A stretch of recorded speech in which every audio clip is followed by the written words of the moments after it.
राहुल गांधी को आज गुजरात की सूरत कोर्ट ने मानहानि के एक मामले में 2 साल जेल की सजा सुनाई। सजा मिलने के बाद राहुल गांधी ने प्रतिक्रिया देते हुए कहा, सच मेरा भगवान है। इसके अलावा उन्होंने एक ट्वीट भी किया जिसमें उन्होंने राष्ट्रपिता महात्मा गांधी के एक कोट को शेयर किया। कांग्रेस नेता ने ट्वीट कर कहा, मेरा धर्म सत्य और अहिंसा पर आधारित है। सच मेरा भगवान है, अहिंसा उसे पाने के साधन।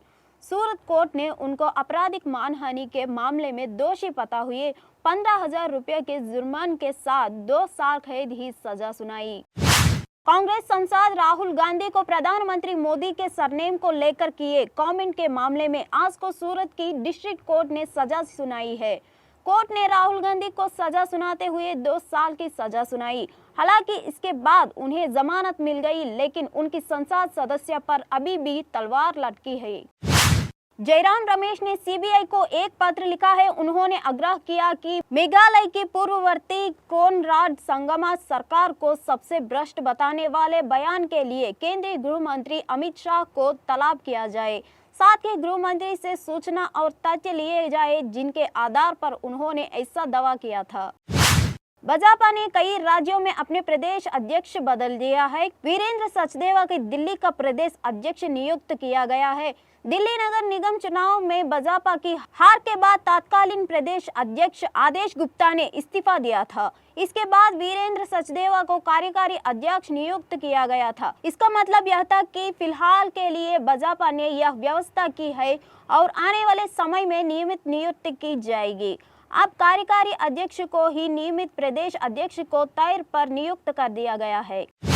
2019 में मोदी सरनेम वाले बयान को लेकर दर्ज मामले में राहुल गांधी को सूरत की जिला कोर्ट ने दोषी करार दिया और 2 साल की सजा सुनाई। हालांकि उन्हें कोर्ट से जमानत मिल गई। इसको लेकर बीजेपी ने राहुल गांधी पर निशाना साधा है। बीजेपी नेता और केंद्रीय कानून मंत्री किरण रिजिजू ने कहा कि राहुल गांधी जो भी बोलते हैं उससे केवल कांग्रेस पार्टी का नुकसान होता है। कांग्रेस के नेताओं ने ही बताया है कि राहुल के रवैया से सब खराब हो गया, पार्टी डूब रही है।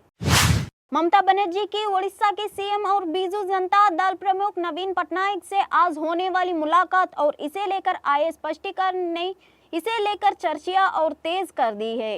इन चर्चाओं को इसलिए भी बल मिला है क्योंकि तृणमूल सुप्रीमो ने पिछले सप्ताह सीएम अखिलेश यादव से भी मुलाकात की थी, जिसमें उन्होंने कांग्रेस को दरकिनार करने और अगले साल के राष्ट्रीय चुनावों में बीजेपी को चुनौती देने के उद्देश्य से एक नए राजनीतिक मोर्चे की घोषणा की थी। राजस्थान में विधानसभा चुनाव से पहले बीजेपी ने बड़ा फेरबदल किया है। पार्टी ने सतीश पुनिया को जगह छत्तीसगढ़ से सांसद सीपी जोशी को बीजेपी का प्रदेश अध्यक्ष बनाया है। बीजेपी के राष्ट्रीय अध्यक्ष जेपी नड्डा की तरफ से इसको लेकर आदेश जारी किया गया है। इस साल होने वाले विधानसभा चुनाव से पहले ये एक अहम फैसला माना जा रहा है। बीजेपी से अलग होने के बाद मुख्यमंत्री नीतीश कुमार हमेशा यही कहते रहते हैं कि उन्हें प्रधानमंत्री बनने की कोई चाहत नहीं है। मकसद एक ही है कि विपक्षी पार्टियों को एकजुट किया जाए और बीजेपी को हराया जाए। इस बीच आज जेडीयू कोर्ट के मंत्री जमा खान ने बयान देकर मिशन दिल्ली की राजनीति फिर शुरू कर दी। वारिस पंजाब डे के प्रमुख अमृतपाल सिंह की तलाश में पंजाब पुलिस का सर्च ऑपरेशन 4 दिन भी जारी है। चप्पे चप्पे पर सुरक्षा बलों की तैनाती की गई है। जगह जगह पिकेट लगाकर गाड़ियों की चेकिंग की जा रही है। पंजाब पुलिस के अधिकारी अमृतपाल की जल्द गिरफ्तारी का दावा कर रहा है। इसी बीच सूत्रों के हवालों से खबर मिली है कि अमृतपाल सिंह पंजाब छोड़कर भागने में कामयाब हो गए हैं, जिसकी वजह से अब पंजाब पुलिस की मुश्किल और बढ़ सकती है। बिहार के रोहतास में आज कंटेनर और बाइक के बीच टक्कर हो गई। घटना जिले के दरिहाट थाना क्षेत्र के बेरकाफ गांव के पास की। बाइक पर 3 लोग सवार थे। मौकों पर ही एक शख्स की मौत हो गई, जबकि अन्य 2 जख्मी हो गए। वहीं इस हादसे से सड़क पर एक तीसरा शख्स भी हादसे से जख्मी हो गया। घायलों को टेहरी के एक निजी अस्पताल में भर्ती कराया गया है। विमेंस प्रीमियर लीग का एलिमिनेटर मैच 24 मार्च को खेला जाएगा। यह मुकाबला मुंबई इंडियंस और यूपी वॉरियर्स की महिला टीमों के बीच होगा। दोनों टीमों के लिए यह करो या मरो वाला मैच है। इस मैच की विजेता टीम का सामना फाइनल में दिल्ली कैपिटल से होगा। दिल्ली की टीम पहले ही फाइनल में क्वालिफाई कर चुकी है। भ्रष्टाचारियों को सजा देने के लिए लाए गए लोकपाल पर संसद ने सवाल खड़े किया गया है। संसद में पेश एक रिपोर्ट में कहा गया है कि लोकपाल के तहत आज तक भ्रष्टाचार के एक भी आरोपी व्यक्ति को खिलाफ मुकदमा नहीं चलाया है। रिपोर्ट में कहा गया कि इसका प्रदर्शन संतोषजनक नहीं है। संसदीय समिति ने पिछले साल मई से खाली पड़े लोकपाल के अध्यक्ष के पद को नहीं भरे जाने पर सवाल उठाया। ममता बनर्जी सरकार के पूर्व शिक्षा मंत्री और भ्रष्टाचार के आरोप में सलाखों के पीछे बंद पर चटर्जी ने विशेष कोर्ट में गवाही देने से पूर्व सनसनीखेज आरोप लगाते हुए बंगाल में दो प्रमुख विपक्षी दल के 3 नेताओं पर बेहद गंभीर भ्रष्टाचार के आरोप लगाया है। मनी लैंडिंग के आरोप में ईडी के हिरासत में चल रहे पर चटर्जी ने कहा कि भाजपा के दिलीप घोष, विधानसभा के मौजूदा नेता प्रतिपक्ष शुभेंद्र अधिकारी और सीपीएम नेता सुजान चक्रवर्ती ने उन्हें विभिन्न पदों पर नियुक्त के लिए अलग अलग उम्मीदवारों के नाम भेजे थे। पाकिस्तान के सिंध प्रांत में पुलिस ने एक पत्रकार को हिंदू भगवान श्री हनुमान के अपमान के आरोप में इंशनिंदा कानून के तहत गिरफ्तार किया है। रमेश कुमार ने अपनी शिकायत में कहा है कि भगवान हनुमान की ये तस्वीर साझा करके असलम बलोच ने उनकी और उन जैसे अन्य हिंदुओं की धार्मिक भावनाओं को आहत किया है। नई दिल्ली कोरोना एक बार फिर डराने लगा। भारत में कोविड-19 के मामलों में इजाफा देख गया है। कोरोना का बढ़ते मामलों को देखते हुए स्वास्थ्य मंत्रालय ने संक्रमण से बचाव के जरूरी दिशा निर्देश दिया है। सरकार ने अपने नोटिफिकेशन में कहा है कि हम एक और मॉक ड्रिल जल्द करेंगे।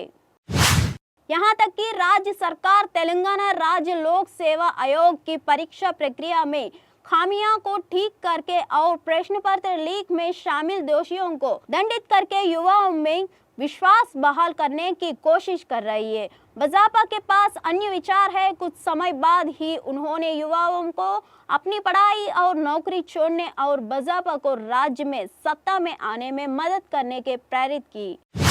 तमिलनाडु के मछुआरा की गिरफ्तारी का ताजा मामला प्रधानमंत्री नरेंद्र मोदी के ध्यान में लाते हुए स्टालिन ने कहा कि उनमें से 12 को गुरुवार को गिरफ्तार किया गया। इसके साथ ही श्रीलंकाई नौसेना ने मछली पकड़ने वाली 2 मशीनीकृत नौकाओं को भी जब्त कर लिया।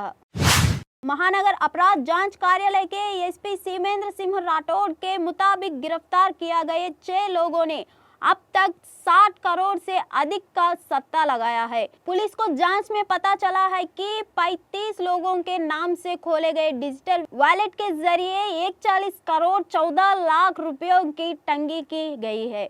पुलिस की जांच में यह भी खुलासा हुआ कि गिरोह ने हजारों रुपयों का सट्टा लगाया है। बिहार विधान परिषद में नेता प्रतिपक्ष सम्राट चौधरी को बीजेपी का प्रदेश अध्यक्ष बनाया गया है। अब यही साफ हो गया कि बिहार में 2024 में लोकसभा का चुनाव सम्राट चौधरी के नेतृत्व में लड़ जाएंगे।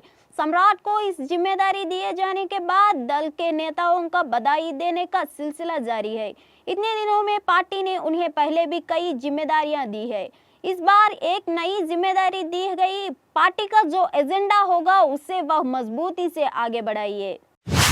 बिहार के पूर्व सीएम लालू यादव के बड़े बेटे तेज प्रताप यादव कुछ न कुछ ऐसा करते रहते हैं जिसकी वजह से जो वायरल हो रहे हैं। इन सब के बीच उनके सपनों को लेकर खूब चर्चा हो रही है, क्योंकि तेजस्वी को एक बार फिर सपना आया जिसमें उन्होंने भगवान कृष्णा के दर्शन किया।